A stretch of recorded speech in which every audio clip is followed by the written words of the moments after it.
हरीचिया भक्ता नाही भय चिंता, दुःख निवारिता नारायण, न लगे वाहणे संसार उद्वेग, जडो नेती पांग देवराव. अतिशय सुंदर असा संत श्रेष्ठ जगद्गुरु, देहू निवासी, वैराग्याचे मूर्तिमंत पुतळे, संतांचा मुकुटमणी असलेले संत श्रेष्ठ तुकोबाराय यांचा 4 चरणांचा उपदेशपर असा अभंग आहे. एकदा का भक्त या स्थितीला आम्ही पोहोचलो की आम्हाला काहीच करावं लागत नाही, भगवंत आमची सगळी म्हणजे सगळी जबाबदारी घेतो, हे सांगणारा तुकोबारायांचा हा अभंग. विठ्ठल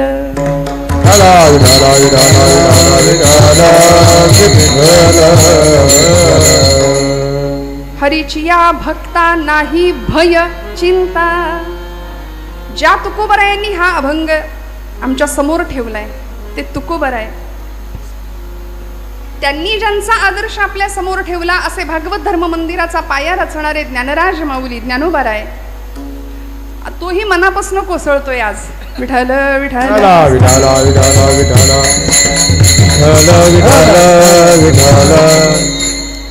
म्हणजे आजच नाही, रोज त्याची हजेरी लागत असेल, नाही असं नाही, पण आपलं म्हटलं आज जरा जास्त आहे. चला. हरीचिया भक्ता नाही भय चिंता, दुःख निवारिता नारायण, न लगे वाहणे संसार उद्वेग, जडो नेदी पांग देवराव. महाराजांनी ज्यांचा आदर्श समोर ठेवावा असे संत श्रेष्ठ ज्ञानोबाराय, 12व्या शतकामध्ये भागवत धर्म मंदिराचा पाया रचणारे ज्ञानराज, आणि त्या ज्ञानराजांच्या पासून भागवत धर्माची ही जी इमारत अशी सुंदर उभी राहिली. अनेक लोकांनी त्याच्यावर प्रहार केले, शस्त्राचे केले, शास्त्राचे केले, निंदेचे केले, अपमानाचे केले, सगळ्या प्रकारे प्रहार करून झाले, पण तरी सुद्धा आमचं भागवत धर्माचं मंदिर असं भक्कम उभं आहे. एवढ्या वर्षामध्ये, एवढ्या शतकामध्ये त्याच्या चिऱ्याला सुद्धा तडा गेलेला नाहीये. का हो? मी नेहमी असं सांगते की अलीकडेच्या काही काळात आमच्या शालेय विद्यार्थ्यांना अभ्यासक्रमामध्ये हडप्पा, मोहनजोदडो, हो ना, अशा संस्कृतींचा इतिहास होता. उत्खनन केलं आणि त्या संस्कृती आम्हाला सापडल्या, बरोबर ना? हे मराठी मीडियमला होतं, आता कॉन्व्हेंटला नाही आहे. हे सगळं आहे, वा, हे सगळं उत्खनन करून आम्हाला सापडलं. एकाने विचारावं, ताई हडप्पा संस्कृती, मोहेंजोदडो संस्कृती उत्खनात मिळाल्या, हिंदू संस्कृतीचं काय आहे? तुम्ही हिंदू संस्कृती म्हणून गोडवे गाता, पण हिंदू संस्कृती कुठं आहे? मी म्हटलं, हिंदू संस्कृती अशी आहे की ती उत्खनन करून शोधावी लागत नाही, ती तुमच्या माझ्या रक्तात रोमात हाडा मासात भिनलेली आहे. या भूमीचं ज्ञानोबा तुकोबा हे रसायन होऊन बसलंय. इथली परंपरा, इथले वेद, इथली शास्त्र, इथली पुराणं, इथली उपनिषद, हे सगळं सनातन धर्माचं भूषण ठरावीत, अशा सगळ्या या गोष्टी आहेत. म्हणून आज जगाच्या पातळीवर फक्त तंत्रज्ञान, विज्ञान या क्षेत्रातच नव्हे तर आध्यात्मिक क्षेत्रात सुद्धा विश्वगुरु म्हणून भारताची नोंद झाली आहे. म्हणून मला असं वाटतं की आजचा अभंगाची चाल सुद्धा देश मिश्रित रागात झाली की काय. वा वा, याला म्हणायचं योगायोग. हरीचिया भक्ता नाही भय चिंता. ज्या तुकोबारायांनी आम्हाला भक्ती शिकवली, बरं भक्ती करत असताना फक्त म्हणाले टाळ कुटत बसा मंदिरात, देवळात जाऊन. ज्या काळामध्ये देवळातला देव सुरक्षित राहील की नाही असा विलक्षण काळ होता तुकोबारायांच्या काळात. एकीकडे शककर्ता राजा घडत होता, महाराष्ट्राची राजमाता त्याला घडवत होती. तुकोबारायांनी वारकरी धर्माची पताका आपल्या खांद्यावर घ्यावी, संप्रदायाची पताका वारी करावी, जगाला भक्तीचं मोल सांगावं, भक्तीचं महत्त्व पटवून सांगावं, पण भक्ती बरोबर शक्तीचं सुद्धा महत्त्व समजावून सांगावं. आणि त्याच समाजाला हातामध्ये टाळ जरी दिला तरी त्याच समाजाला तुकोबाराय म्हणतात, विंचू देव्हाऱ्याशी आला, देवपूजा नावडे त्याला, तेथे पैजाराचे काम, अधमाशी तो अधम. त्यामुळे भक्ती या कन्सेप्टमध्ये, भक्ती या संकल्पनेमध्ये काय काय नेमकं अनस्यूत आहे, काय समाविष्ट आहे? भक्ती करायची म्हणजे नेमकं काय? गळ्यात तुळशीची माळ, कपाळाला टिळा, पंढरपूरची वारी, ग्रंथांचं उत्तम वाचन, पारायण, हरिपाठ, उत्तम पाठ, देवळात बसून सतत टाळ कुटणे एवढीच भक्ती आहे का?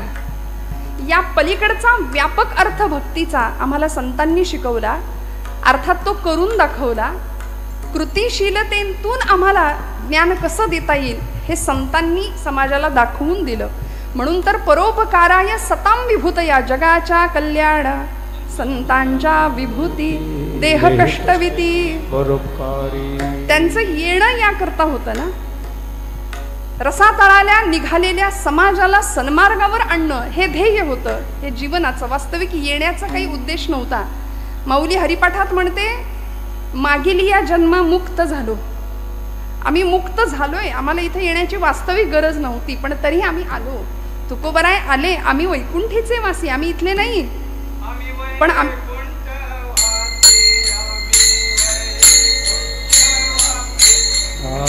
वैकुंठवासी, वैकुंठवासी, आलो याची कारणाची, आलो याच कारणात. बोलिले जय ऋषी, बोलिले जय ऋषी.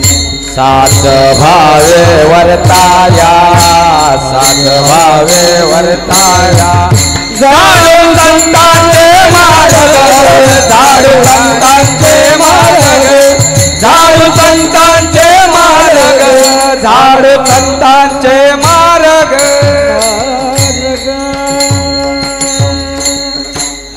दोनची सवय आहे नेहमी, दोन काडी दोनची. बरोबर. आम्ही वैकुंठीचे वासी, आलो याची कारणासी, बोलिले जे ऋषी साच भावे वर्ताया. आम्ही या करता आलो. वास्तविक आम्हाला जो आनंद मिळाला तो तुम्हाला द्यायला आम्ही आलो. म्हणून भक्तीच्या प्रांतामध्ये हरिभक्त भरपूर आहेत, पण भक्ती कशी करावी, आणि भक्ती करत असताना कुणी जपजाप्य करतंय, कुणी तीर्थयात्रा करतं, कुणी दानधर्म करतं, कुणी कीर्तनाला येऊन बसतं, कुणी घरातच जपमाळ घेतं, समोर सिरियल चालू असते, हातात जपमाळ असते, ज्याची त्याची भक्ती. परवा एक आजीबाई म्हणली, लाव ग आई कुठे काय करते, हातामध्ये जपमाळ. ती संजना आली की रामकृष्ण हरी, रामकृष्ण हरी, रामकृष्ण हरी. अरुंधती आली की रामकृष्ण हरी, रामकृष्ण हरी, राम. असा जप चालतो. अशी भक्ती ज्याच्या त्याच्या सोयीनुसार आहे. माझं कुणाला काही म्हणणं नाही. गणपती आता येतील काही दिवसांवर, गणपती मंडळाची स्थापना होते. गणपती कुठेतरी कोपऱ्यात असतो, पण दिखावा जो काही असतो, देखावा फार तर मागे पत्त्यांचा डाव रंगेल. भक्ती जो तो ज्याच्या त्याच्या पद्धतीने करतो. पण प्रश्न असा आहे की भक्तीमध्ये नेमकं काय असलं पाहिजे, किंवा ती भक्ती करत असताना आपल्याला आवडते ती भक्ती करायची आहे की भगवंताच्या आवडी करता भक्ती करायची आहे. एखाद्या मंडळाला जर गणपतीनं दृष्टांतच दिला असेल की बाबा रे, मला आपलं ते अथर्व शीर्ष नको, गणपती स्तोत्र नको, देवाची धर्माची गाणी नको, मला आपलं ते सारखं बाई वाड्यावर या ऐकवा, असा जर एखाद्या मंडळाला जर दृष्टांत दिलाच असेल तर काय सांगावं आपण, कुठे काय बोलणार. मला माझ्या मिरवणुकीला डीजे शिवाय माझी मिरवणूक करायची नाही असं जर बाप्पांनी सांगितलं असेल, पण मला सांगा, हा सगळा थिल्लरपणा भक्तीमध्ये आला. परिणामी भक्तीची व्यापक व्याख्या आम्ही विसरलो. संतांनी आम्हाला हरिभक्त होता यावं इथपर्यंत तयार केलं. भक्तीची परिसीमा काय असावी हे समजावून सांगितलं. आणि या सगळ्यामध्ये जो हरिभक्त या पदवीला पोहोचतो त्या भक्ताला काय काय प्राप्त होतं. बरं, हरिभक्त कुणाला म्हणायचं? जो विभक्त नाही तो भक्त म्हणाले. आज आम्ही सगळे विभक्त झालो आहोत, सगळे विभक्त. 92 कुळी, 96 कुळी, 98 कुळी, याच्यातच आम्ही इतके विभागलो की एक कधी दिसणार. म्हणून आमचा हिंदू धर्म बघा, सगळ्या धर्मांमध्ये आमचा हिंदू धर्म श्रेष्ठ आहे, सनातन वैदिक धर्म आहे. हे जरी असलं तरी संत्र्यासारखा दिसायला वरून दिसतोय, पण फोडल्यानंतर आतून प्रत्येक फोडी वेगळ्या आहेत. इतर पंथांचं बघा, टरबुजासारखा आहे हिरवागार, वरून आम्हाला विभाग दिसतायत, पण आतमध्ये फोडल्यानंतर सगळे एकसंध आहेत. त्यामुळे भक्तीची व्याख्या फक्त देवभक्ती इथपर्यंत सीमित न राहता ती देशभक्ती, धर्मभक्ती, राष्ट्रभक्ती इकडे जावी. आणि असा हरिभक्त ज्यावेळी तयार होतो त्यावेळी त्याची अवस्था काय होते, त्याला काय काय प्राप्त होतं आणि भगवंत त्याच्याकरता काय करतो हे तुकोबराय सांगतात पहिल्या चरणापासून. हरीचिया भक्ता नाही भय चिंता, हरीचिया भक्ता नाही भय चिंता, हरीचिया भक्ता नाही भय चिंता, हरीचिया भक्ता नाही भय चिंता, हरीचिया भक्ता नाही भय चिंता,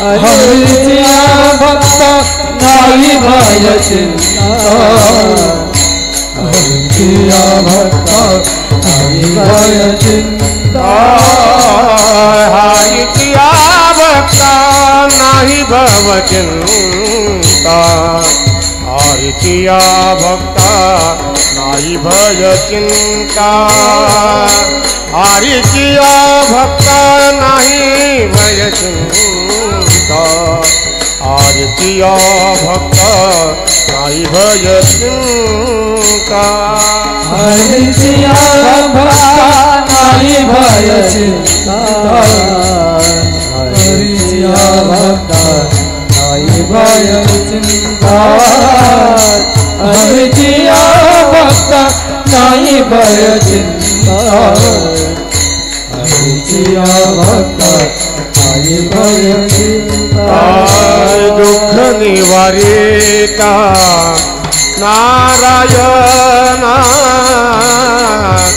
दुःख निवारिता नारायणा, दुःख निवारिता नारायणा, दुःख निवारिता नारायणा, दुःख निवारिता नारायणा, दुःख निवारिता नारायणा, न लगे वाहने संसार उद्वेग, न लगे वाहने संसार उद्वेग, न लगे वाहने संसार उद्वेग, न लगे वाहने संसार उद्वेग, दुःख निवारिता नारायण, दुःख निवारिता नारायण, दुःख निवारिता नारायण, दुःख निवारिता नारायण, दुःख निवारिता नारायण, दुःख निवारिता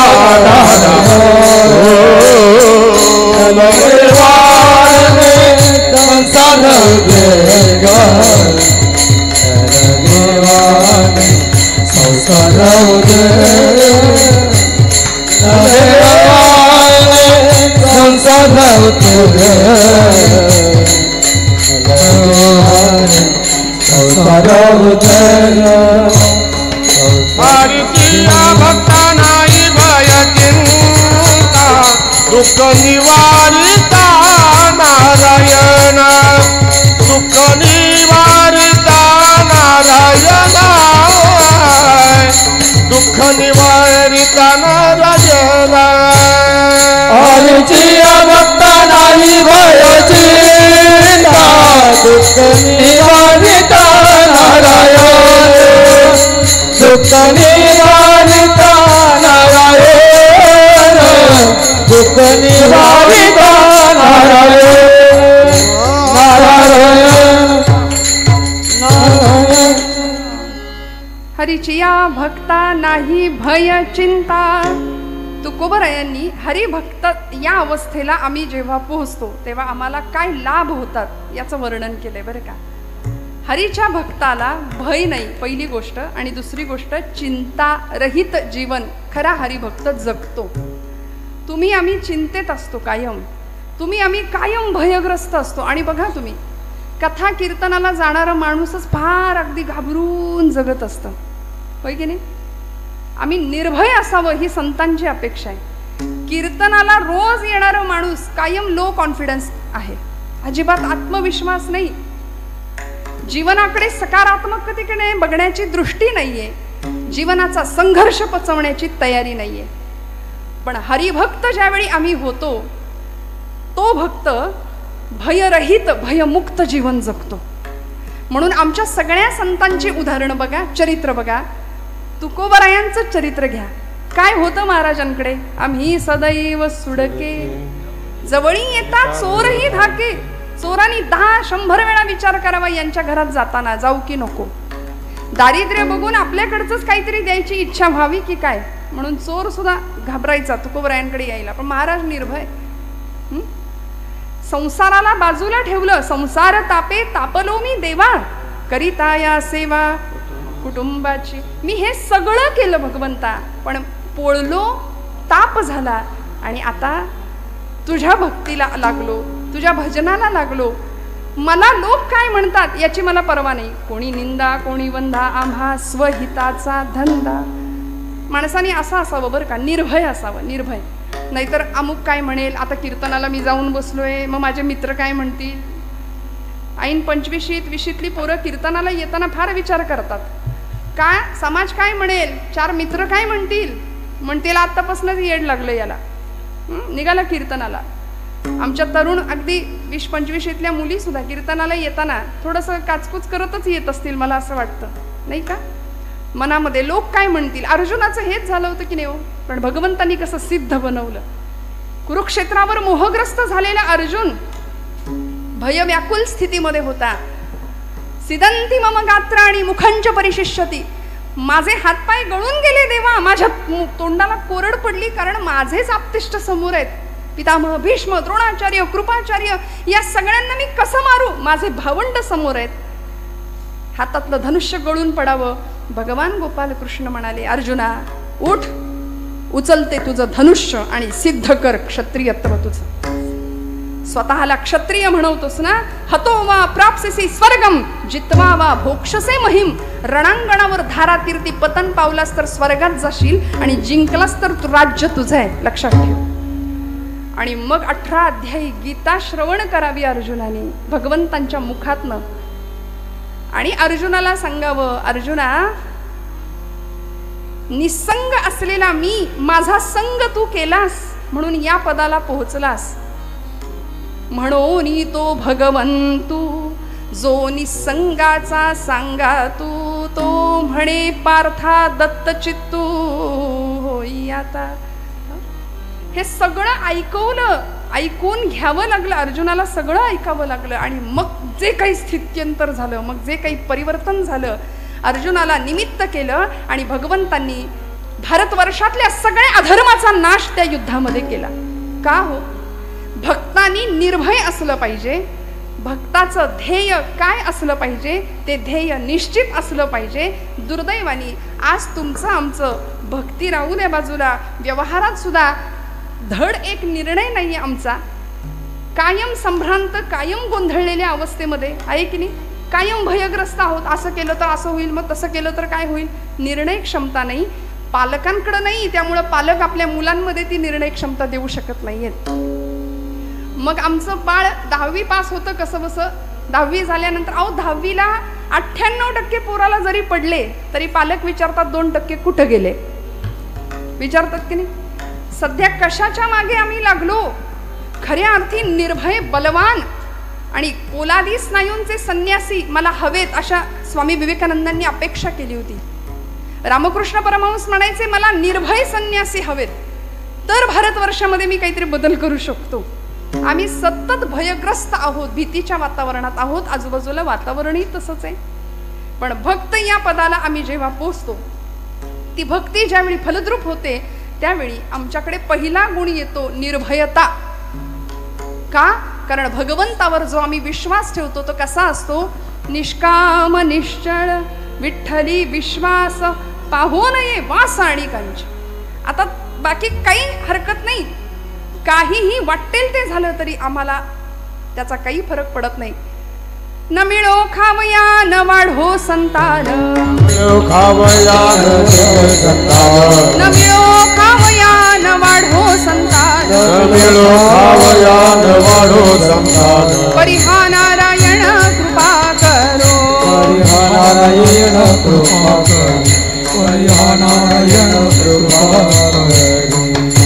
तुटो हे शरीर फुटो हे मस्तक, नामाचा गजर सोडू नये. नामदेव महाराज म्हणले देह जावो अथवा राहो, पांडुरंगी दृढ भाव. काय भक्तीची परिसीमा असेल. आमचा इतका भक्तीतला सगळा गोंधळ आहे की आम्ही उपास जरी केला तरी दिवसभर इतकं तोंड वाकडं असतं आमचं. भक्ती करताना सुद्धा आम्ही किती संशयाने भक्ती करतो बघा. आम्ही कसे निर्भय होणार, आम्ही कसे चिंतामुक्त होणार. देव आहे की नाही हेच आमच्या डोक्यातनं अजून गेलेलं नाहीये. पक्क ठाम खरंच आहे का देव, नाही तर एवढे उपास तापास करतोय ते वाया जायचं. कोरोनामध्ये लोकांनी घातलेल्या माळा काढल्या की नाही, का शंका नव्हती. डॉक्टर म्हणले चांगलं चुंगलं खा, काढली माळ. का खात्री नाही. संशयात्मा विनश्यती असं भगवान गोपालकृष्ण गीतेमध्ये म्हणतात. मग आपण भक्त आहोत ना, मग आपण विभागलेले विभक्त असता कामा नये. पक्का ठाम विश्वास पाहिजे. हरिभक्त या पदाला पोहोचायचं असेल. आमची भक्ती संशयाने ग्रासलेली आहे. एकाने मला विचारलं, आता श्रावण आलंय, रोज बेलाची पानं भगवंताला व्हावी म्हणतो, सुरुवात केली खरी पण शंकर पावला नाही तर. हे पुढचंच अजून सुरुवात पण नाही. आरंभ शूरहा असं म्हणतात आपल्याकडे त्याला. सुरुवात करायची. सुरुवात करतानाच आम्ही नकार इतका जीवनामध्ये भरवलाय. पावला नाही तर काय करायचं म्हटलं, जर तर राहू दे. नाही म्हणले मग देव बदलू का, हे आणि त्याच्यावर. आमची उपासना भगवंताला बदलण्याकरता नाही मंडळी, स्वतःला बदलण्याकरता. अंतर्बाह्य तुमच्या माझ्या जीवनामध्ये परिवर्तन व्हावं याकरता भक्ती आहे. म्हणून म्हणतात दुर्दैव जावं याकरता भक्ती नाही करायची, दुर्दैवाचे घाले सहन करण्याची शक्ती मिळावी याकरता भक्ती आहे. विठ्ठल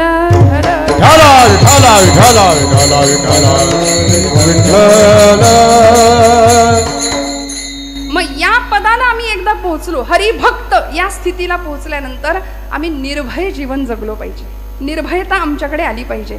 सध्या शास्त्रकारांनी वैराग्य शतक नावाचा एक ग्रंथ भर्तृहरींचा प्रसिद्ध आहे. त्याच्यामध्ये त्यांनी 9 प्रकारचे भय माणसाला जडतात जीवाला, त्याचं वर्णन केलंय.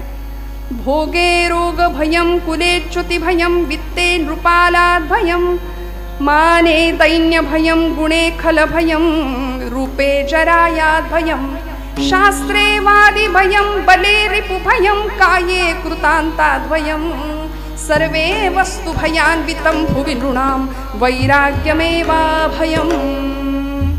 काय सांगितलं? भोगे रोग भयम. 9 प्रकारची भय आहेत. माणूस कायम भयामध्ये घाबरलेला आहे. भोगी माणसाला, ज्याला सतत भोग हवे असतात, सुखाचे यशाचे अनेक प्रकारचे भोग मनुष्य इथे आल्यानंतर भोगतो.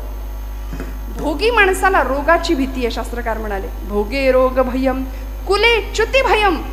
कुलवान शीलवान जो माणूस असतो ना, कुळाचा ज्याला अहंकार असतो, तो च्युत होण्याची भीती असते, त्याला पदच्युत होण्याची भीती असते. आपण जरा काही वेडवाकडं वागलो तर लोक काय म्हणतील, लोक काय म्हणतील याचाच विचारात तो कायम असतो. भोगे रोग भयम, कुलेच्युती भयम, वित्ते नृपालाद भयम. वित्त म्हणजे पैसा. म्हणाले कशाची भीती असते हो? ज्याच्याकडे भरपूर पैसा आहे त्याला राजाची भीती. हे पूर्वीच्या काळचं, पण आता सोपं सांगू का, इन्कम टॅक्स वाल्यांची फार भीती असते.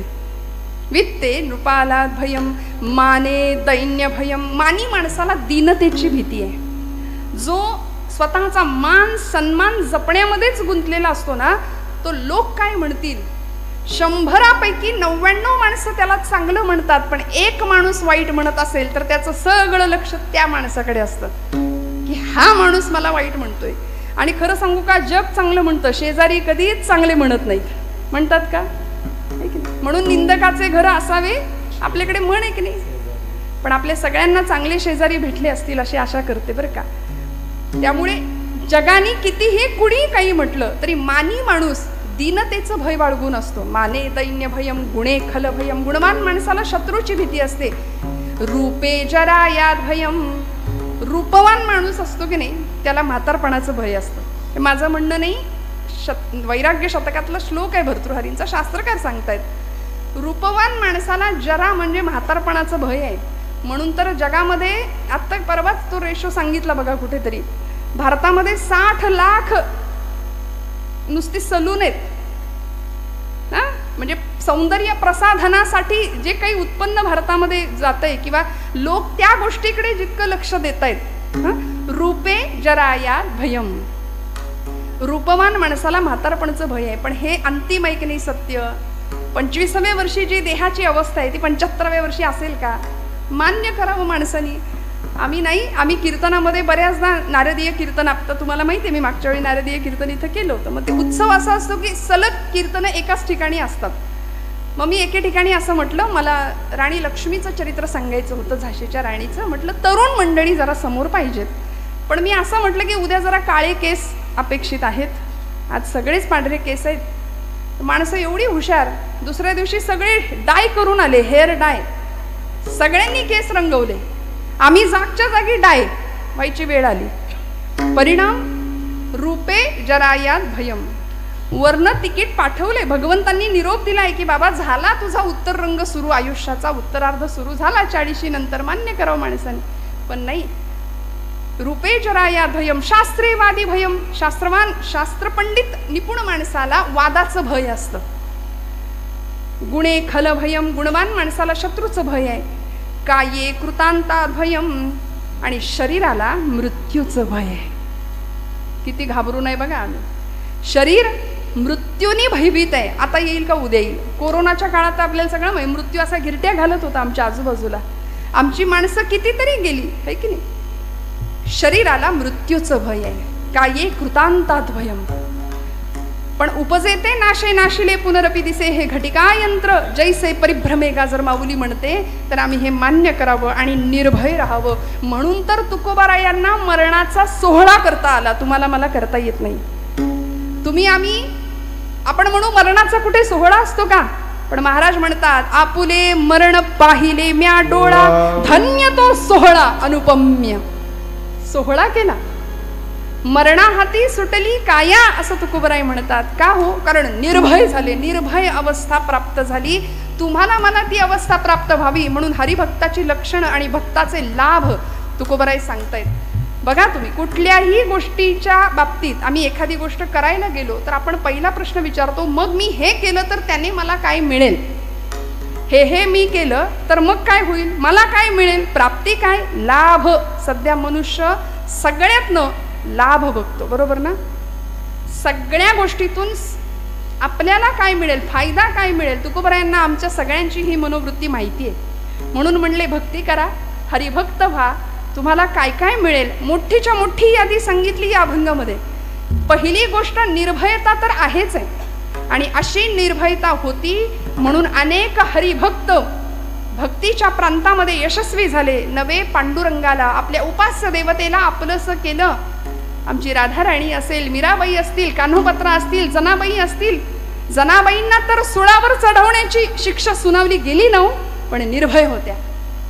पांडुरंगाला जाब विचारायच्या, अरे विठ्या विठ्या मूळ मायेच्या कारट्या. पुढचं फार वाईट बोलल्या, तिथे नाही बोलू शकत. जनाबाई का हो? हक्क होता परमेश्वरावरती. आणि जो खरी भक्ती करतो त्याचा प्रेमळ हक्क भगवंतावर असतो. तुम्ही आम्ही हक्क नाही दाखवू शकत, कारण आम्ही लबाड भक्त सगळे. आमची भक्ती म्हणजे फक्त दाखवण्यापुरती. खरं सांगू, ब्रह्मचैतन्य गोंदवलेकर महाराज म्हणतात की आपली भक्ती अशी असली पाहिजे की आपल्या घरच्यांना सुद्धा कळलं नाही पाहिजे आपला परमार्थ. इतका लपून परमार्थ पाहिजे. आपल्या शेजारच्याला सुद्धा कळलं नाही पाहिजे. आम्ही मात्र सगळीकडे दाखवत आमचा परमार्थ करतो. जनाबाईंचा परमार्थ असा होता, दळिता कांडिता तुझं गाईना अनंता. जात्यावर दळायला बसावं आणि पांडुरंगाला बोलवावं. दिशा उजळल्या गेला कोंबडा अरवून.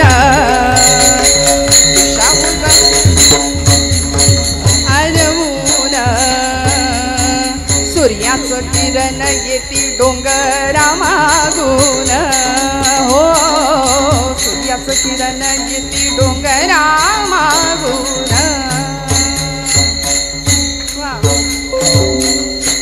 जनाई बैसली जात्यावरी दळायाला, पांडुरंग सखा येई तिच्या गमदतीला.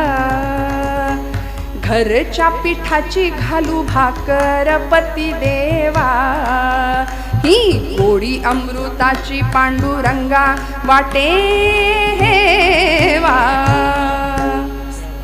भगवंतानी धावत यावं, जनाबाईंनी सांगावं, पांडुरंगा सख्या ये रे, हाक मारावी. आणि भगवंतानी धावत यावं. जने जने आलो ग, जनी मांडते दळाणा, नाम ओठी घोळते, भारी जड हे जाते तुझी या विना. पांडुरंगा संसाराचा ताप झालाय, संसाराचा उद्वेग झालाय. संसार म्हणजे ज्या संसारामध्ये आम्ही सुखाची अपेक्षा करतो तो संसार दुःखमुळे एवढ्यावरच थांबू नका. संसारच दुःख आहे. विठ्ठल विठ्ठल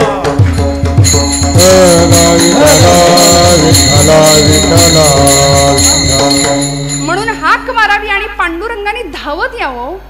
आज तुम्ही आम्ही बोलवल्यानंतर पांडुरंग येतो का हो? येईल का? नाही. ब्रह्मचैतन्य महाराज म्हणायचे, माझ्या रामाकडं तुम्ही 2 पावलं चाला, माझा राम तुमच्याकरता 20 पावलं चालत येईल.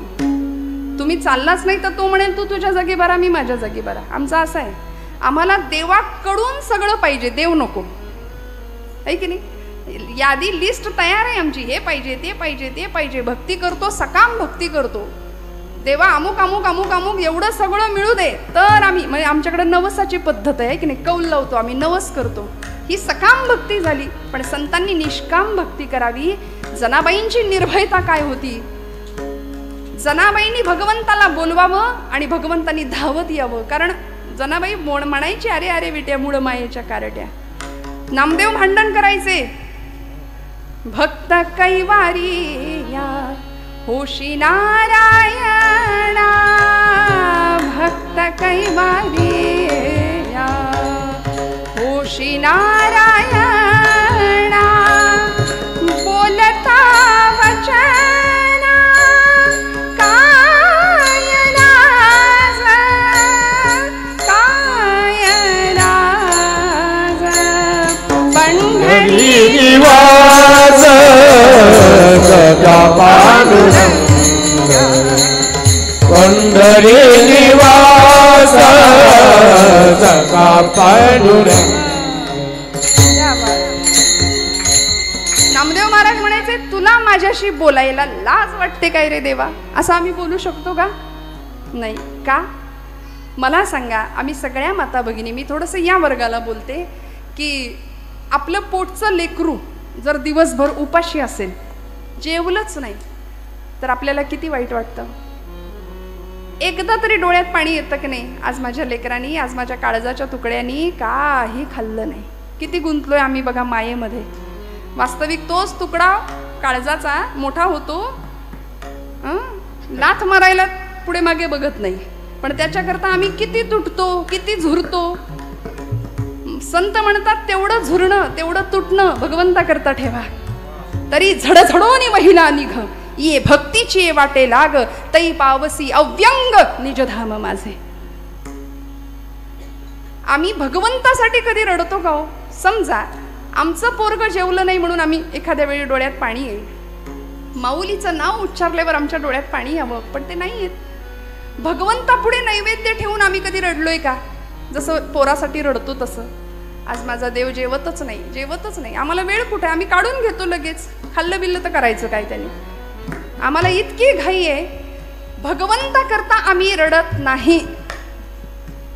आणि खरं सांगू का, नामदेव महाराज रडले म्हणून पांडुरंग जेवला.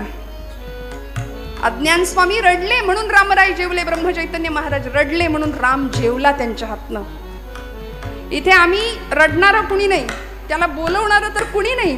तो तिष्ठत उभा आहे 28 युगांपासून. पुन्हा कधीतरी एखादा माझा नामदेव यावा, मला हट्ट करावा जेवणाकरता. पुन्हा कधीतरी एखादी जनाई यावी, तिने मला बोलवावं. तो व्याकुळ आहे. तो आर्त आहे, तो भावाचा भक्तीचा भुकेला आहे. आमचा नैवेद्य तो खात नाही.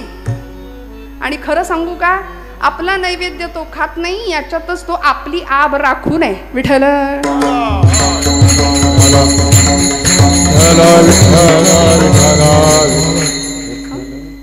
आहे की नाही. भगवंत आपला नैवेद्य खात नाही हे बरं आहे एका अर्थी. त्यांनी जर खायला सुरुवात केली तर अनंत हस्ते कमलावराने देता किती घेशील दो कराने, नेईल जेव्हा ते तू क्या करानी, किती रक्षसी मग दो करानी. इतकं दिलंय त्यांनी आणि ते सगळं जर काढून घ्यायला लागला तर मग काही आपलं खरं नाही. जनाबाईंनी आर्ततेने भगवंताला बोलवावं आणि भगवंतांनी सांगावं, मीही होतो एकला करमेना मुळी मला. जने जने मलाही नाही करमत ग, आरसा मला गे दिधला तुझे याद ठेला. पांडुरंगा सख्या आलास करे, हात तुझा लागला रे, जात झालं हलक हलक, दारी आल अमृत पिक तुझी याद ठेला. पांडुरंगाने सांगावं, जने काय सांगू, मीही होतो एकला करमेना मुळी मला. आणि असा संवाद भगवंताचा जनाईचा चालावा. आपल्या सगळ्यांना कथा माहितीये, मी काही वेगळं सांगत नाहीये. एखादी कथा जर सांगायला लागली ना, लोक म्हणतात ऐकलंय, माहितीये, परत काय. हे स्वतःला सोफिस्टिकेटेड समजणारी माणसं बरं का, कीर्तनातली.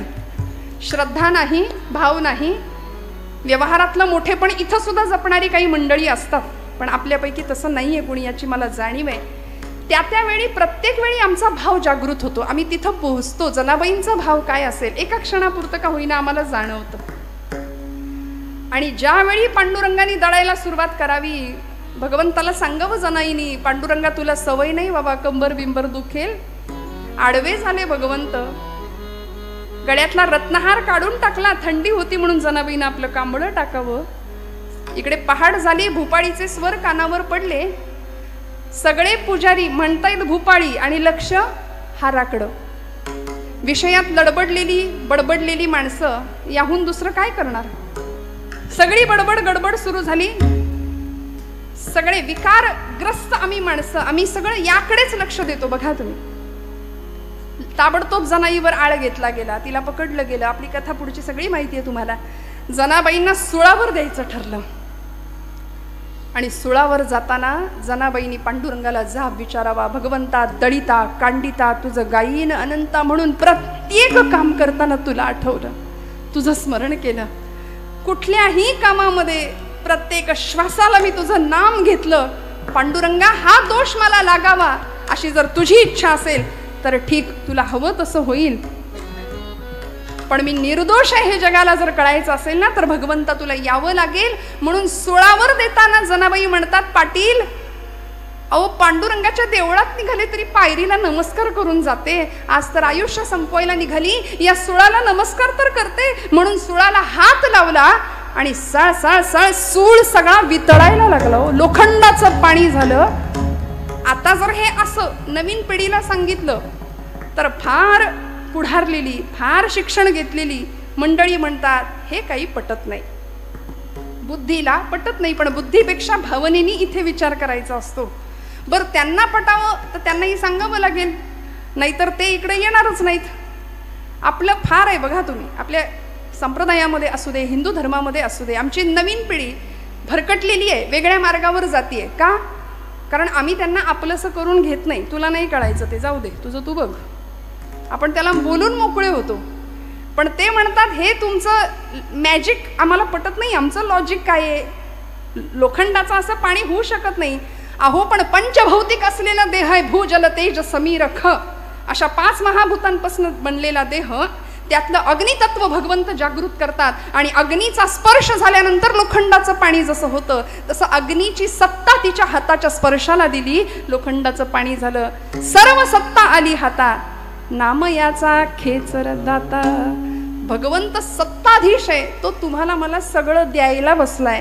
त्यामुळे आम्ही निर्भय व्हावं आणि मोकळ्या मनाने, मोकळ्या अंतःकरणाने भगवंताची भक्ती करावी. नाही भय चिंता, चिंतारहित जीवन तुमचं आमचं असावं. का? कारण दुःख निवारिता नारायण.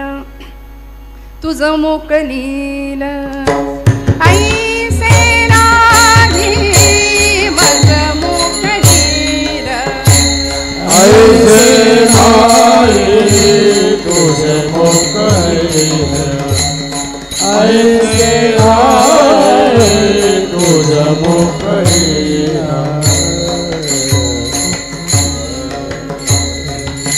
सकल जीवांचा करीतो सांभाळ मज मोकलील ऐसे नाही मज मोकलील ऐसे नाही सकल जीवांचा करीतो सांभाळ तुझ मोकलील तुझ मोकलील ऐसे नाही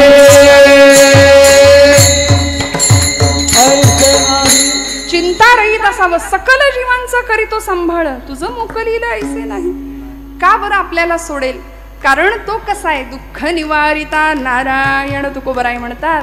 आणि मग हे सगळं कळायचं असेल तर आम्ही काय केलं पाहिजे? अभंगाचं दुसरं चरण.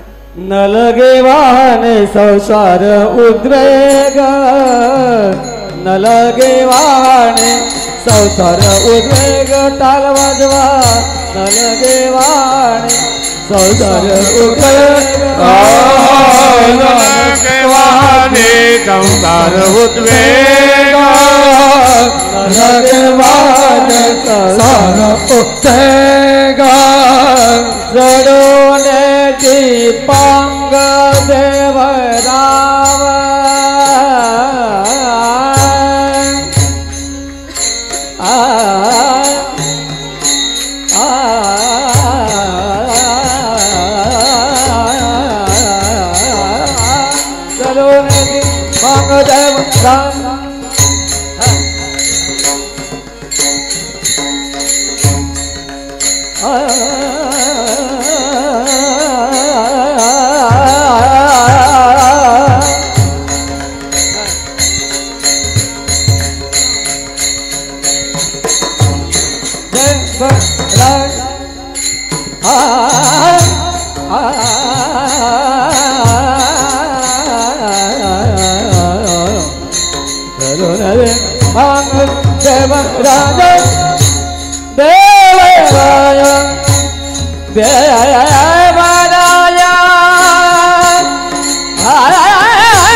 जडून दीपांग देवराव जलोन दीपांग देवराया जलोन दीपांग देवराया नलगे वाहने संसार उद्वेग नलगे वाहने संसार उद्वेग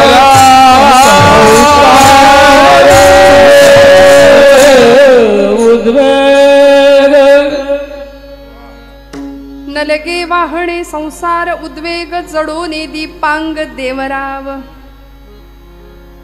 तुकोबरायांनी सांगितलंय भगवंतावर एकदा विश्वास ठेवला की नाही की संसारातला उद्वेग करायची गरज नाही.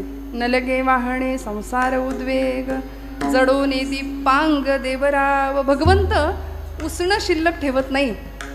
कर्ज ऋण भगवंत सगळं फेडतो, व्याजासहित फेडतो. काय दिलं हो सुदाम्यानी? मुठभर पोहे दिले. ऋण तरी मुठभर पोहे त्याच्या व्याजात हे मनगरी ती. व्याज म्हणून सुवर्ण नगरी दिली. मग म्हणाले मुद्दलाचं काय झालं? मुद्दलात मुक्ती देणे ही कोण्या साहुकारीची रीत. मुद्दल म्हणून मुक्ती देऊन टाकली सुदाम्याला. भगवंत सगळं फेडतो. दरबारामध्ये दुःशासनाने केसांना धरलं होतं, फरफटत आणलं होतं. दयेची याचना करत होती आमची द्रौपदी माता. कितीतरी अर्जव करत होती, विनवण्या करत होती, भीक मागत होती रक्षणाची. द्रोणाचार्य, कृपाचार्य, अश्वत्थामा, पितामह भीष्म, एकापेक्षा एक बलाढ्य महारथी पांडव प्रतापी होते, पण तरी सुद्धा नाही कोणी धावलं लज्जा रक्षणासाठी. दोन्ही हात सोडून हात उंचावले आणि भगवंताला सांगितलं, हे भगवंता, हे माधवा, हे अनंता, हे मधुसूदना, धाव म्हणून. आणि भगवंतानी सगळं ऋण जडोने दीपांग देवरावा. नाही सोडलं, नाही ठेवलं, सगळं फेडून टाकलं. एका चिंधीचं ऋण सहस्त्रपटींनी वस्त्र पुरवलं द्रौपदीला त्या परिस्थितीमध्ये. आज आम्ही भगवंताचे भक्त म्हणवतो, वारसदार म्हणवतो, स्वतःला हरिभक्त म्हणवून घेतो, पण भगवंताचे हे गुण सुद्धा तुमच्या माझ्यात आले पाहिजेत याचा विचार आम्ही करत नाही. महाराज म्हणले, नलके वाहणे संसार उद्वेग. ज्या संसाराला तुम्ही आपलं आपलं आपलं कवटाळून बसलाय, तो संसार वास्तविक तुमचा नाही. ते सगळं इथं राहायचंय. आम्ही असे बांधावर उभे राहतो आणि येणाऱ्या पाहुण्याला सांगतो, ते झाड दिसतंय का, तो डोंगर दिसतोय, तिथपर्यंत सगळं माझं. ती वसुंधरा माता, ती धरणी माता हसते तुमच्यावरती, म्हणते याचा पंजा सुद्धा हेच म्हणायचा, याचा आजा सुद्धा हेच म्हणायचा. हे सगळं अहंता आणि ममता या दोन गोष्टी अत्यंत घातक आहेत. मी आणि माझं, यामुळे संसाराचा उद्वेग झाला. संसाराला आम्ही आपलं म्हणून बसलं. दुःखमय असलेला संसार फक्त दुःखाला कारण ठरला आणि आम्ही दुःखी झालो. वास्तविक जो प्रपंच आपला आहे त्या प्रपंचामध्ये सुख आहे का हो? गेले 2 पती पत्नी, 65-70 वर्षाचं वय होतं. आजीचं वय 65 आणि 70चे एक वयोवृद्ध आजोबा. कुठे गेले? कोर्टात गेले. वकिलाला म्हणाले घटस्फोट पाहिजे. वकील म्हणले आता थोड्यासाठी कशाला, झालं ना तुमचं आयुष्य, संपत आले, एवढे दिवस एकत्र राहिला आणि म्हातारा बाबा आता तुम्ही घटस्फोट का मागताय? नाही म्हणाले, ही म्हातारी काही सुखाने जगू देत नाही. म्हणजे संसार इतका केला तरी सुद्धा प्रपंचामध्ये सुख नाही. नाही म्हणे तरी सुद्धा मला सांगा घटस्फोट का मागताय? आता किती दिवस राहिले, छान मजेत घालवा, छान एकत्र गुण्या गोविंदांनी संसार करा, उरलेला जो काही आहे तो. नाही म्हणाले, पहिल्या दिवसापासून हिने मला त्रास दिलाय. म्हणाले वकील म्हणले काय त्रास दिलाय? अहो मिळेल हातात वस्तू, जे भांड मिळेल, लाटणं असू दे, उलटणं काय असेल ते फेकून मारते म्हणले मला. मग म्हणले इतके वर्ष सहन केलं तुम्ही, सहन नाही केलं, आता नेम लागायला लागलाय म्हणले. विठ्ठल विठ्ठल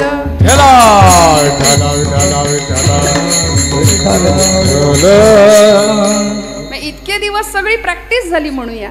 आणि असा प्रपंच आहे बघा ना. वाटतंय सुख आहे, सुख सुख म्हणत आहे, दुःख ठाकोनी आले. करुणाष्टक लिहिली समर्थ रामदास स्वामींनी. त्यांनी असं सांगितलं, विषयजनित सुखे सौख्य होणार नाही, तुझ विण रघुनाथा वोखटे सर्व काही.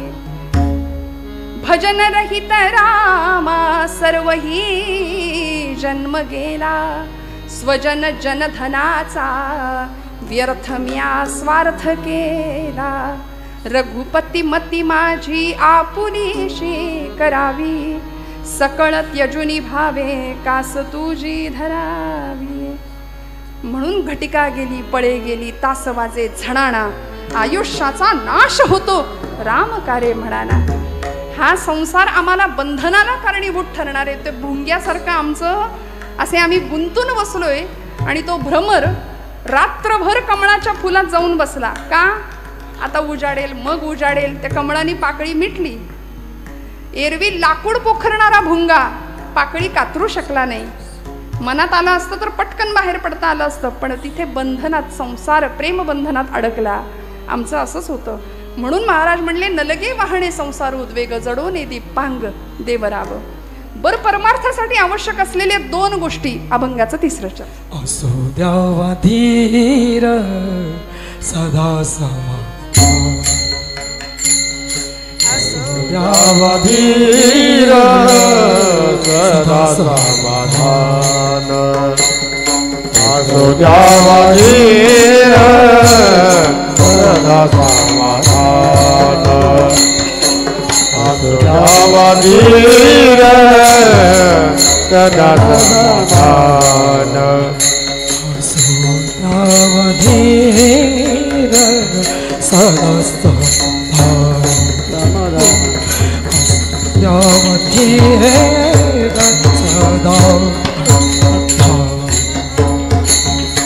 असो यावती सदा समाधान, असो यावती सदा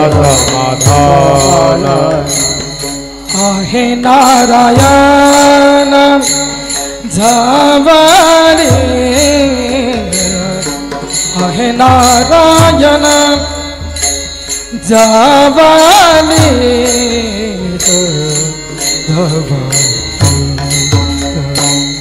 लगे वाहने संसार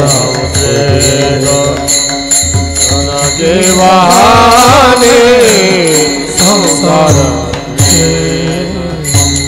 आहे नारायण जवाईत आहे नारायण जवाईत नलगे वाहने संसार उद्वेग नलगे वाहने संसार उद्वेग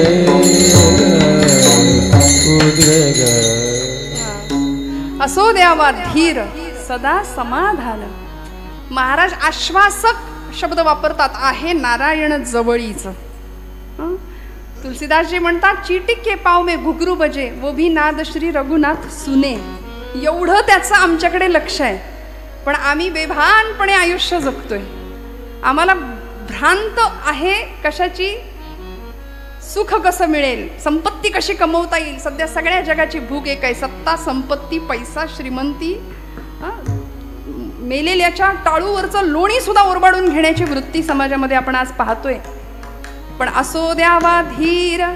संध्याकाळी 7 वाजून जरी गेले आणि ती घरात नाही आली तर आमच्या काळजाचा ठोका चुकतो की नाही?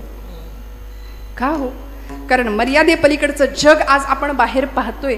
मग अशा परिस्थितीमध्ये आम्ही भपकेपणाकडे लक्ष द्यावं, भपकपणाकडे लक्ष द्यावं, की आहे त्याच्यामध्ये समाधानी राहून खऱ्या अर्थी आमच्यातलं आत्मतत्व जागृत करावं, खऱ्या अर्थी परमार्थाची कास धरावी आणि मुलींना स्वसंरक्षण कसं करता येईल यासाठी आम्ही त्यांना सिद्ध आणि कटिबद्ध बनवलं पाहिजे की नाही? मला सांगा. असे टपून बसलेत, कधी आमच्या उमऱ्यात येतील सांगता येत नाही. लव जिहादवाले आमच्या पोरीबाळींना फूस लावून फसवून घेऊन जातायत, धर्मांतर सरळ घडतायत. आणि हा परिसर तुम्हाला मला काही मी काय सांगावं इथं येऊन?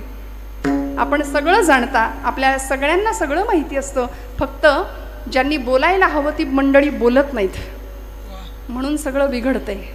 नको बोलायला हवे त्यांचे आवाज भयंकर वाढतायत. धर्मावरती विशिष्ट प्रकारे घाला घातला जातोय.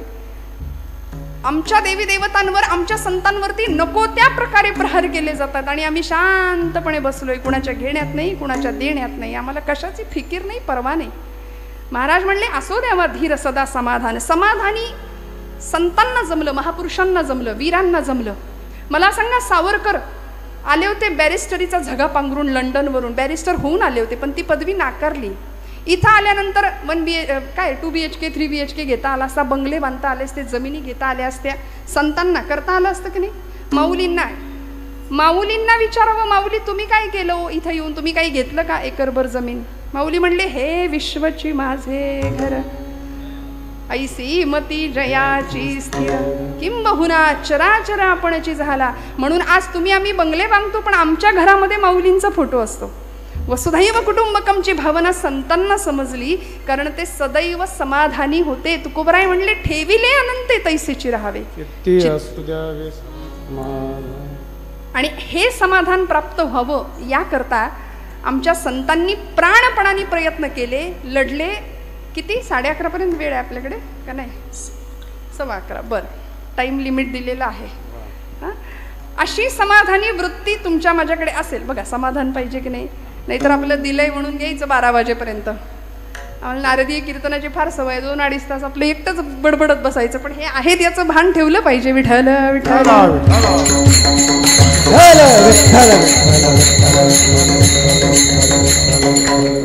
आहे नारायण जवळीचं. म्हणून बघा तुम्ही, देशभक्त असू दे, देवभक्त असू दे, या सगळ्यांनी भगवंताचं अधिष्ठान समोर ठेवलं.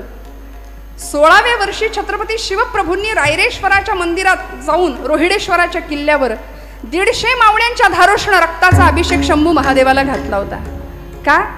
सामर्थ्य आहे चळवळीचे, जो जो करील तयाचे, परंतु तेथे भगवंताचे अधिष्ठान पाहिजे. स्वतःसाठी उत्तम जगता आलं असतं, पण नाही. भक्त या पदाला, मग तो मातृभक्त असू दे, देशभक्त असू दे, देवभक्त असू दे. भगतसिंग ऐन 22व्या-23व्या वर्षी ही पोरं फासावर गेली. कल्पना करा, आमच्या घरातली 22-23 वर्षाची पोरं. काय वय होतं, पण तरी सुद्धा देशमातेसाठी प्राणांचं बलिदान दिलं.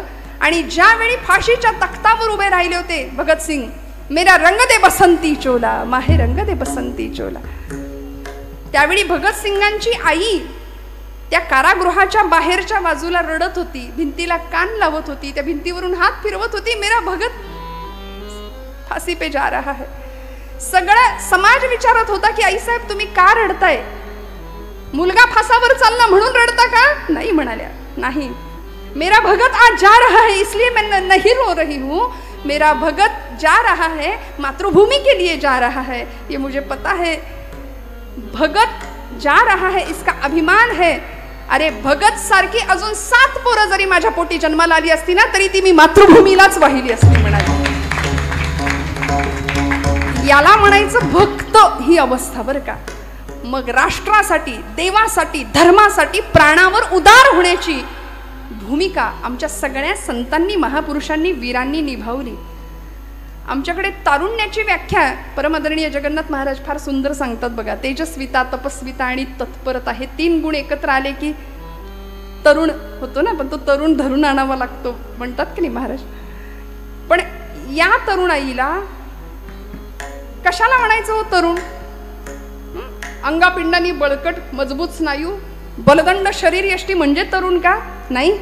तेजस्विता, स्वामी विवेकानंद म्हणाले, तपस्विता आणि तत्परता हे 3 गुण आले की आम्ही सगळे तरुण. मग 75 वर्षाचे शेलार मामा सुद्धा तान्याला म्हणायचे, तान्या चढव यशवंती, म्या मारीन उदय भान्याला. गडाला पण सिंह गेला तेव्हा चमत्कार घडतो जेव्हा 75 वर्षाचे शेलार मामा तिथे प्राणांची आहुती देतात, तिथे लढतात. तानाजी मालुसरे प्राणांची आहुती दिली, जीवाला जीव देणारी ही सगळी मावळे मंडळी. का हो? कारण शपथच घेतली होती 16व्या वर्षी, हे राज्य व्हावे ही तो श्रींची इच्छा. रक्ताचा अभिषेक केला होता शंभू महादेवाला, देवीचं अधिष्ठान ठेवलं होतं.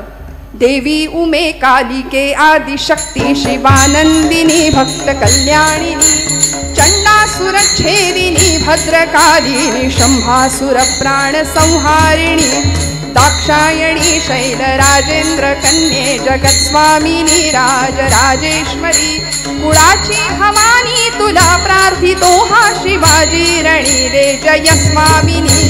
देवी उमे कालिके आदिशक्ती शिवानंदिनी भक्त कल्याणिनी चंडासुर छेदिनी भद्रकालिनी शंभासुर प्राण संहारिणी.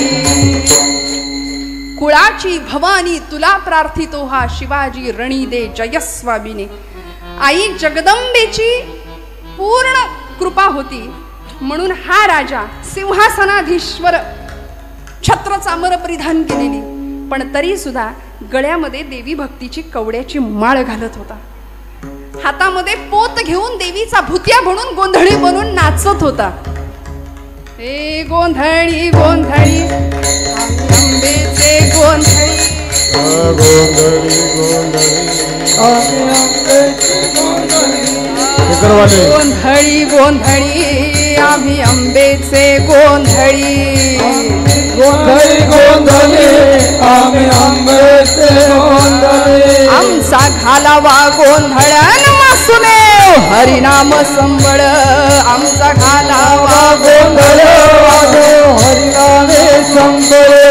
तिथं विठूच राऊळ तिथं संतांचा गोंधळ. जिथं विठूच राऊळ तिथं संतांचा गोंधळ. गोंधळी गोंधळी आम्ही अंबेचे गोंधळ. गोंधळी गोंधळी आम्ही अंबेचे गोंधळी. आम्ही अंबेचे गोंधळी. आई राजा उध म्हणून हातात पोत घेऊन, का हो? सामर्थ्य आहे चळवळीचे, जो जो करील तयाचे, परंतु तेथे भगवंताचे अधिष्ठान पाहिजे. म्हणून स्वराज्यावर आलेली सगळी संकट परतावून लावण्याचं धैर्य, साहस, पराक्रम आणि ताकद होती, कारण निर्भय अवस्था प्राप्त झाली होती. हरीची या भक्ता नाही भय चिंता. कारण जिजाऊ माऊलींनी अगदी लहानपणापासून हरिभक्ती शिकवली होती. रावणाला मारणारा राम शिकवला होता, कंसाला मारणारा कृष्ण शिकवला होता, पराक्रमी कीचकाची छाती फोडणारा भीम शिकवला होता. आता आमच्या पोरांना विचारा भीम म्हणजे काय हो, ते पोरगं म्हणतं छोटा भीम, कार्टून मधला लाडू खातो. पण पांडव प्रताप पांडव गीतेमध्ये वर्णन केले, धर्मो विवर्धति युधिष्ठिर कीर्तनेन पापम प्रणश्यति वृकोदर कीर्तनेन माद्री सुतो कथयताम न भवन्ति रोगाः शत्रुं विनश्यति धनंजय कीर्तनेन. प्रत्येक पांडवाचं गुणवर्णन केल्यानंतर आम्हाला फायदा आहे, लाभ आहे. धर्मो विवर्धति युधिष्ठिर कीर्तनेन, धर्मराजांबद्दल ऐकल्यावर बोलल्यावर धर्मभावना जागृत होते. शत्रुं विनश्यति धनंजय कीर्तनेन, शत्रूंचा नाश होतो अर्जुनाचं चिंतन केल्यावर, गुणवर्णन ऐकल्यावर, पराक्रम ऐकल्यावर. वृकोदर म्हणजे भीमसेन, भीमांचं गुणवर्णन ऐकल्यानंतर अंतःकरणातली पापभावना जाते. आणि माद्रीसूत म्हणजे नकुल सहदेव यांचं वर्णन ऐकल्यानंतर रोगांचा नाश होतो. मग हे सगळं आम्ही ऐकायचं सोडून आज आमचे हिरो बदलले, आदर्श बदलले. असो, माझा त्याबद्दल बोलण्याचा आत्ता तरी भाव नाही आहे. पण या पलीकडे जाऊन तुकोबराय सांगतात, आहे नारायण जवळीच थोडा विश्वास ठेवा. भगवंत आहे आणि तो आहे. बरं, दर्शनशास्त्रामध्ये ईश्वरी अस्तित्वाच्या काही खुणा सांगितल्या जातात. परमेश्वर आहे याच्या खुणा, अचानक सुगंध येतो, अचानक मंद वारा येतो, अनाहत नाद ऐकू येतो, बासरीचा मंजूळ स्वर कानी येतो. वारीतल्या लोकांना अनुभव असतात, कुठेही फुल नसतं पण अचानक सुगंध येतो. आणि जिथं सुगंध आहे तिथं कृष्ण परमात्मा आहे. दर्शनशास्त्र आहे, भगवंत आपल्या अस्तित्वाची खूण देतोच देतो, फक्त ती जाणून घेण्याची भावना असावी. आणि मग नवविधातल्या सर्वश्रेष्ठ भक्तींमध्ये अशी एक भक्ती आहे, त्या भक्तीकडे जाताना पहिली भक्ती तुकोबर आमचे भागवतकार सांगतात, श्रवणम कीर्तनम. आणि या कीर्तन भक्तीमध्ये असलेली नाम साधन ही भक्ती, ती आम्हाला नित्य निखळ परमानंद दिल्याशिवाय राहणार नाही. म्हणून हाताने टाळी, मुखाने नाम विठोबा. जय जय विठोबार कुमार, जय विठोबार कुमार, जय विठोबार कुमार, जय विठोबार कुमार, कुमार कुमार, जय विठोबार कुमार, जय विठोबार कुमार, जय विठोबार कुमार, कुमार कुमार, कुमार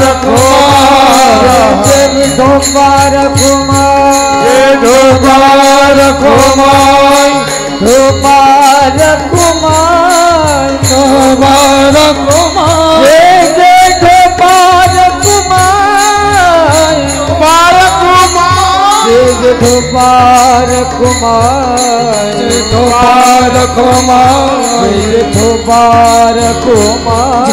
जय गोपाल कुमार, जय गोपाल कुमार, जय गोपाल कुमार, जय गोपाल कुमार, जय जय गोपाल कुमार, जय गोपाल कुमार, जय जय विठोबार कुमार, जय गोपाल कुमार, जय गोपाल कुमार, जय जय गोपाल कुमार, गोपाल कुमार, जय जय गोपाल कुमार, गोपाल कुमार, जय जय गोपाल कुमार, गोपाल कुमार, जय जय गोपाल कुमार, गोपाल कुमार, जय जय विठोबार कुमार, हरि जय जय, हरि जय जय, हरि जय जय, हरि जय जय, हरि हरि हरि हरि हरि हरि जय जय, हरि हरि हरि हरि हरि हरि जय जय, हरि हरि हरि हरि जय जय, हरि हरि हरि हरि जय जय, विठोबार कुमार, विठोबार कुमार, हरि जय जय, हरि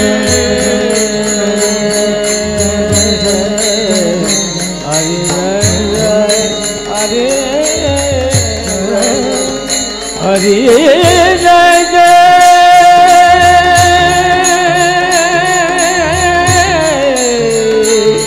हरी जय जय जय जय जय जय तोबा रखो माँ जय जय तोबा रखो माँ जय जय तोबा रखो माँ जय जय तोबा रखो माँ जय तोबा रखो माँ जय तोबा रखो माँ जय जय तोबा रखो माँ जय तोबा रखो माँ जय जय तोबा रखो माँ जय तोबा रखो माँ जय जय तोबा रखो माँ जय तोबा रखो माँ जय जय तोबा रखो माँ जय तोबा रखो माँ जय जय तोबा रखो माँ जय तोबा रखो तोबा रखो माँ जय जय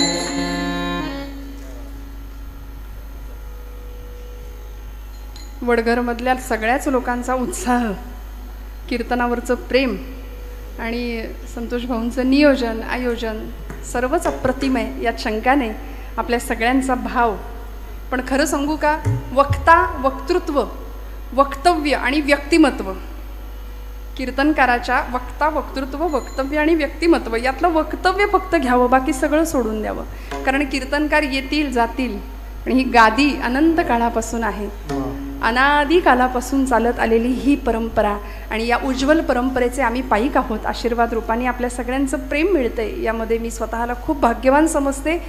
तुकोबरायांच्या या अभंगावर चिंतन करत असताना अभंग गोड आहे, 4 चरणांचा आहे. हरीची या भक्ता नाही भय चिंता, दुःख निवारिता नारायण, न लगे वाहणे संसार उद्वेग, जडो नेदी पांग देवराव. असो द्यावा धीर सदा समाधान, आहे नारायण जवळीच, न लगे वाहणे संसार उद्वेग, जडो नेदी पांग देवराव. भागवतामध्ये नवविधा भक्तीचा उल्लेख आहे. श्रीमद भागवत महापुराण या ग्रंथामध्ये कथा आहे. प्रल्हादानी आपल्या पित्याला म्हणजे हिरण्यकश्यपूला नवविधा भक्ती पटवून सांगितली. श्रवणं कीर्तनं विष्णो स्मरणं पादसेवनं अर्चनं वंदनं दास्यं सख्यं आत्मनिवेदनं. श्रवण भक्ती पहिली आहे. का हो, मूल जन्माला आल्यानंतर लगेच बोलायला सुरुवात करतं का? नाही, पहिल्यांदा आजूबाजूच्या जगाचा कानोसा घेतं, ऐकायला सुरुवात करतं, मग हळूहळू बोलायला सुरुवात करतं. पहिली भक्ती आहे श्रवण. म्हणून श्रवणाचे मिसे बैसावे येवोनी, साम्राज्य भुवनी सुख नांदे. मनाचा मारू न करता, इंद्रियांना त्रास सुद्धा न देता, माऊली काय म्हणते, येथे मोक्ष असे आयता श्रवणाची. श्रवण भक्तीचं महात्म्य आमच्या सगळ्या संतांनी पटवून दिलंय. आणि त्या पुढची भक्ती जी आपण आता करतो, कीर्तने महादोष जाती, कीर्तन चांग कीर्तन चांग होय अंग, असा महिमा कीर्तन भक्तीचा आहे की तुकोबराय म्हणतात, ब्रह्मज्ञाना हाती घोटवीन लाळ, ऐसा या कीर्तनी ब्रह्मरस, मुक्त आत्मस्थिती सांडवीन. काय संतांचा दृढ विश्वास आहे बघा या नामभक्ती विषयीचा.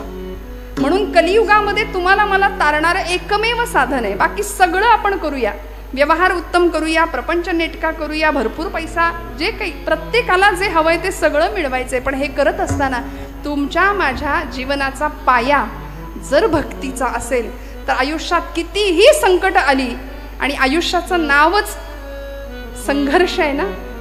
आपण ECG कुणाचा कधी काढताना बघितलंय का? ECG मशीन, त्या ECG मशीनच्या रेषा बघितल्यात का?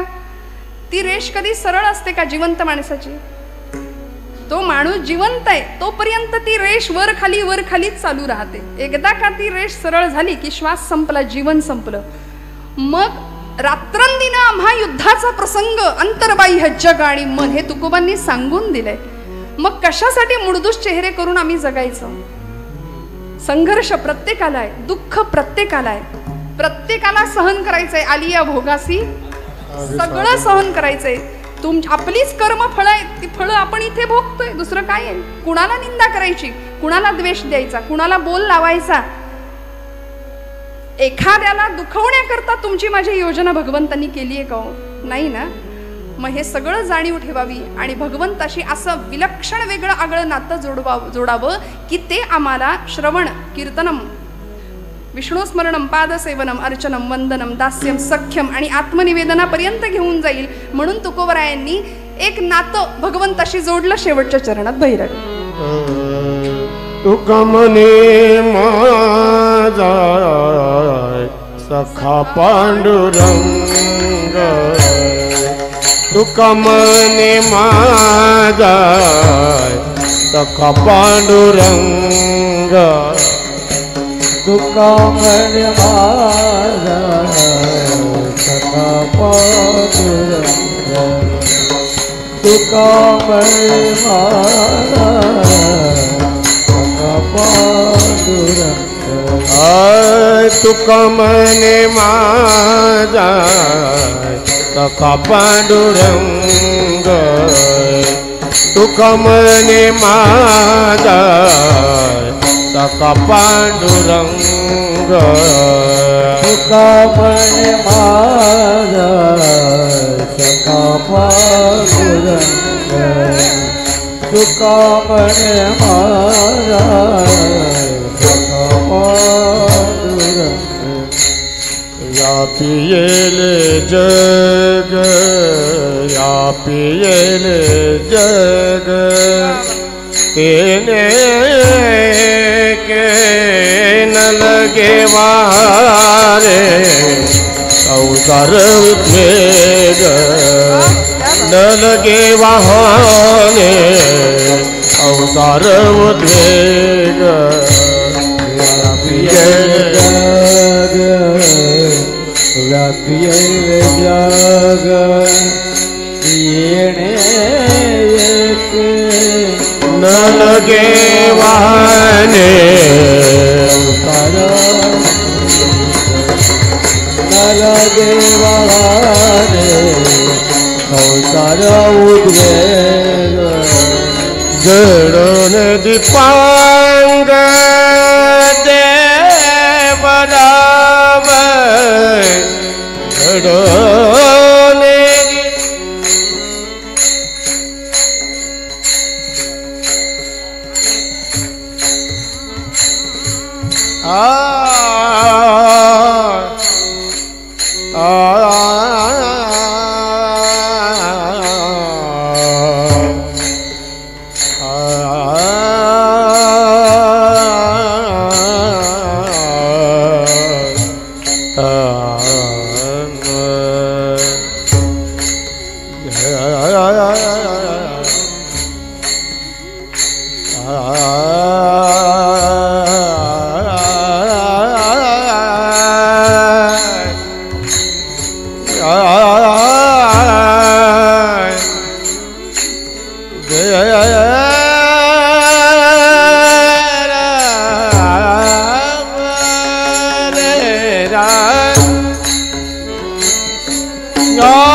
देवराव देवराव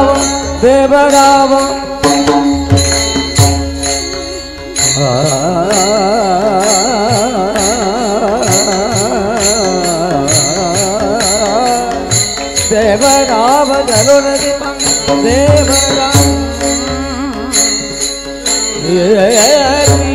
देवराव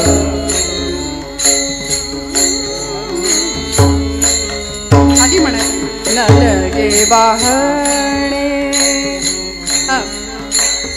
जडोने दीपांग देवराव जडून दीपांग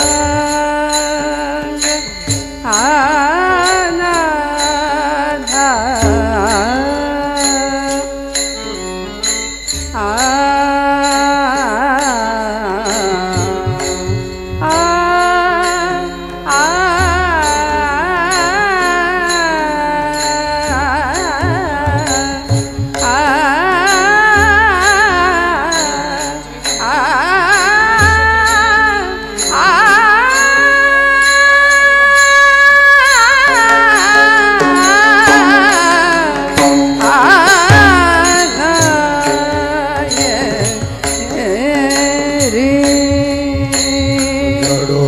दीपांग जडोने दीपांग देव राम न लगे वाने संसार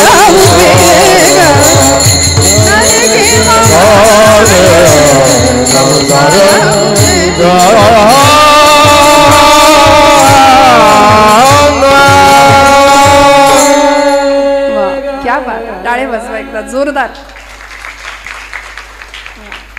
क्या बात. बरं, या मंडळींना विचारलं ना राग कुठला होता, नाही माहिती म्हणतात. हे इतकं विलक्षण आहे सगळ्यांचं बरं का. संतोष भाऊ सुद्धा आता गाणं शिकतायत गेल्या 2 वर्षांपासून ना मला, हो ना. त्यामुळे यंदा दिसलेत ते माईक समोर. गोरक्षनाथ महाराजांचं सुद्धा मोठेपण यातच आहे की यांना शास्त्र विचारलं त्यामागचं राग कुठला, वादी संवादी काय, वर्जस्वर कुठले, काही माहिती नाही. पण गळ्याची जात आणि भगवंतांनी दिलेला हा प्रसाद, ती मंडळी ही सगळीच, सुनील महाराज काय, गोरक्षनाथ महाराज काय, जपतायत प्राणपणाने. आणि तोच भाव आहे की हा भगवंतांनी दिलेला प्रसाद आहे, यामध्ये आपलं काही नाही. परमादरणीय भानुदास महाराजांचाही तोच भाव आहे. नादब्रह्माची अनेक वर्षांपासून सेवा करत आलेली ही मंडळी, स्वरब्रह्माची सेवा करत असलेली ही मंडळी, मनापासून झालेली सेवा सगळ्यांच्या चरणी रुजू करते. तुकोबरायांनी भगवंताशी नातं जोडलं सख्यत्वाचं, जे अर्जुनाचं होतं, हो ना. भगवंत